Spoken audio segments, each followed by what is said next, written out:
Mike continues to give the community what we want. Leaks.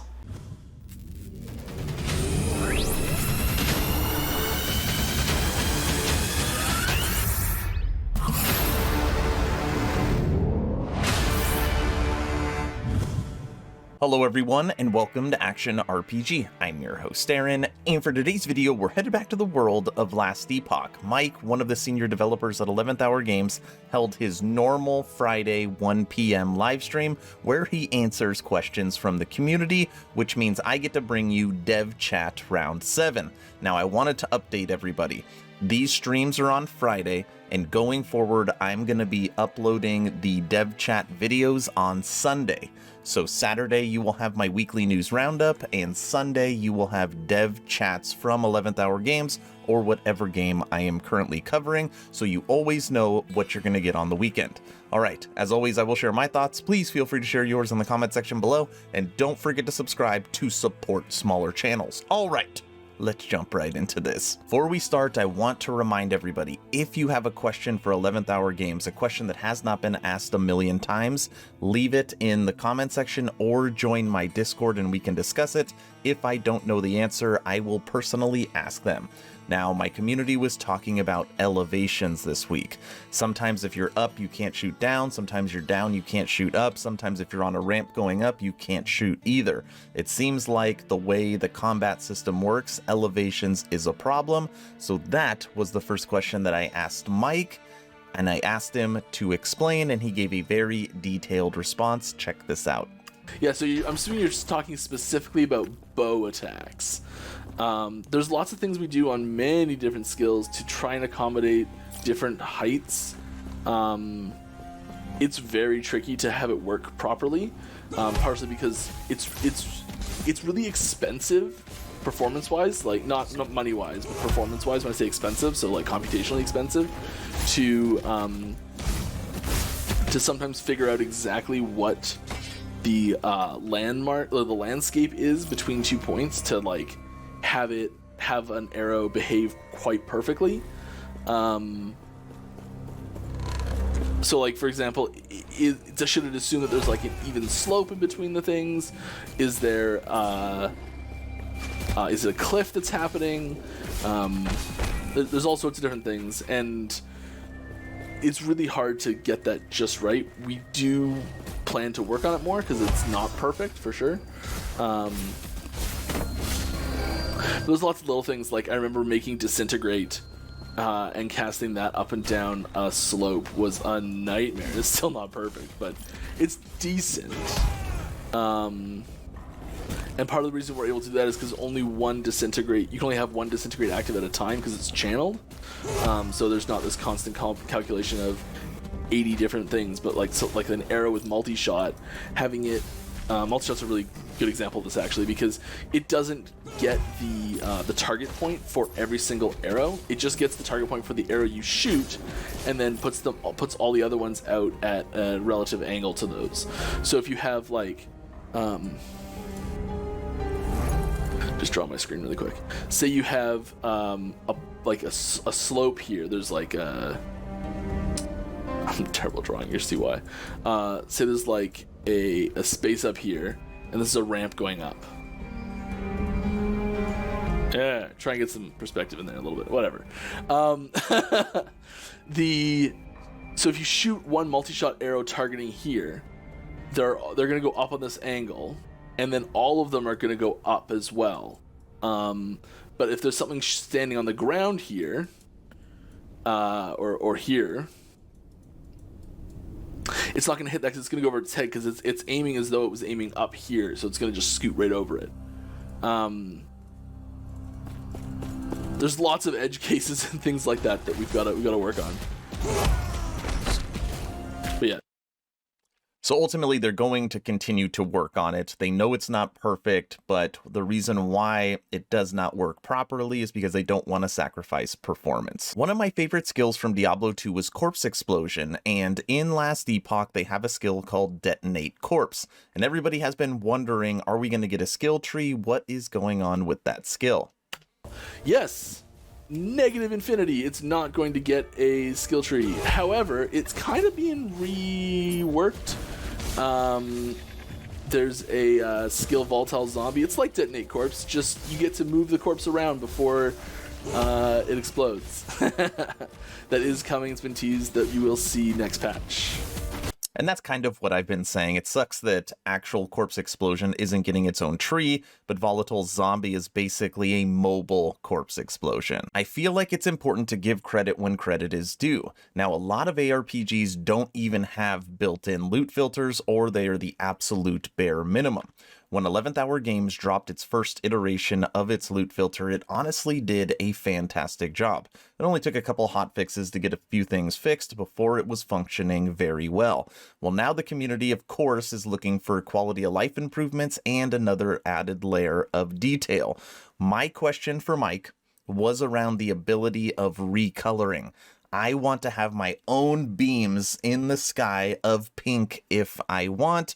Basically, the idea is to create kind of your own unique on the map. Listen to this.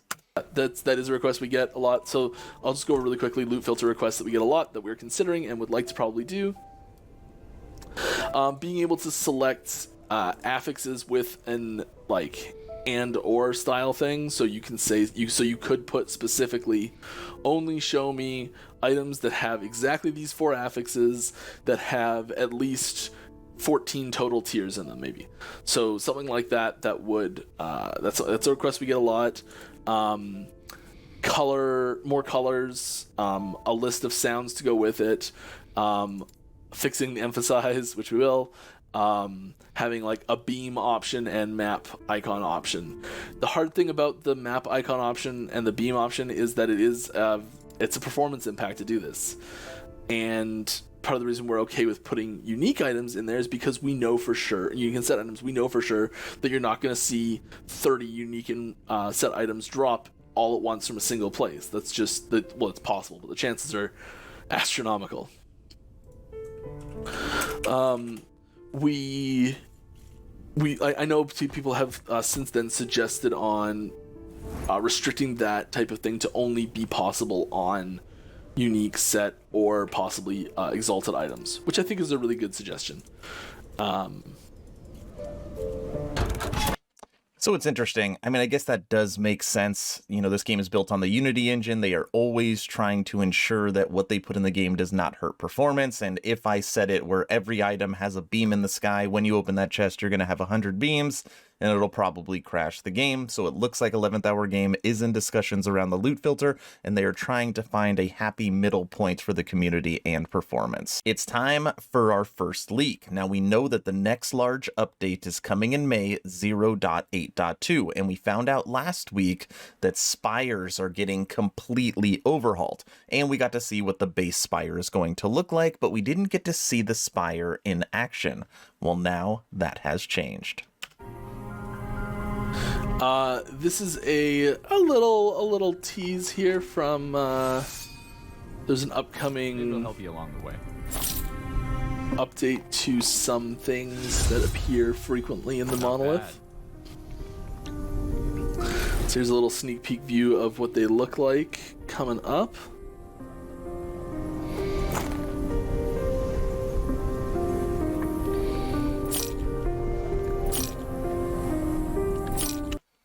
It looks so much cleaner.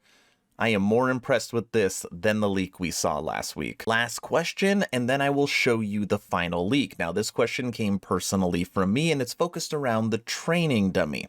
What I said is I don't understand why ARPG studios don't focus on the training dummy more. If you get new gear, if you get a new passive, if you get new skills, a lot of times you'll find yourself at the training dummy seeing what the damage numbers are. So what I asked was, wouldn't it be great to be able to set the training dummy to attack you so you can test defenses? Basically, what are the future plans for the training dummy? It's a build an enemy thing, and I think part of the reason why we don't see a lot of games having this too heavily is because people end up relying on really specific details and of like a build, and being able to test it out in the actual conditions without any risk. it I think it takes away a little bit of the, like, I don't know how to say this, like the fantasy of the character a little bit. Like it becomes like, I know a lot of people are play this sort of game and big into the number crunching side of it, and like, don't want to take anything away from that at all. It's just it sometimes gets a little too into that, and having tools for those things does make it a lot easier for people to make those builds, make build guides and things like that. There's I think a danger in having build guides that end with test the build up by configuring your test dummy this way, and you should be able to get numbers equaling this, and like have a specific DPS meter readout at the same time. That's sort of a request that goes with this. It turns it into like simulation.exe instead of last epoch.game, you know? That's not to say we won't ever do something like that or have elements that help with that, because right now I agree it's a little on the low side.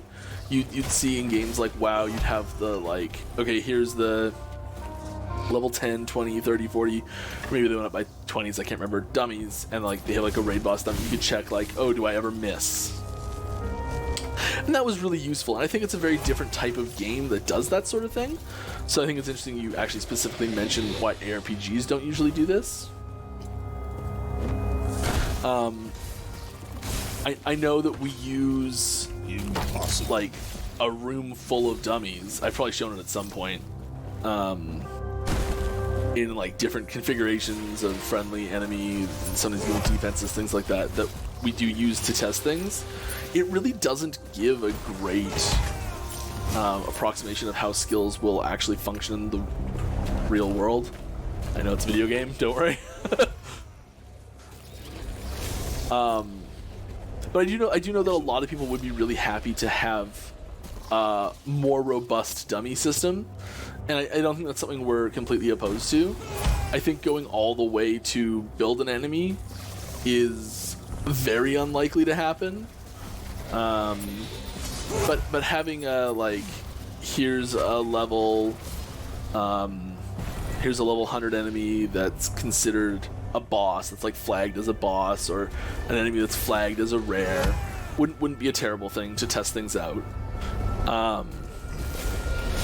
Especially when you have so many mechanics that are working together, and you're like, on like sometimes are, and this is not a good reason to do it, but I can see this as a reason why people are asking for it, is that because especially we are in early access, not everything works. And I mean, once we've launched, I can't claim that everything will work either, but there's sort of that I would say increased suspicion of, is this actually working, and wanting that clear feedback that it's working and being able to test it to make sure that it is working, and that you're not just wasting points is something that people want, and understandably so as well. So it's Okay, I'm going to stop him there. He honestly hit the nail on the head and changed my opinion. Let me quickly explain. I do make build guides. I think I have 7 or 8 linked in the description below. And that's honestly what I want it for, is the number crunching to make sure everything is as perfect as possible. But if I was always building an enemy to configure it at the training dummy, then I wouldn't actually be playing the game.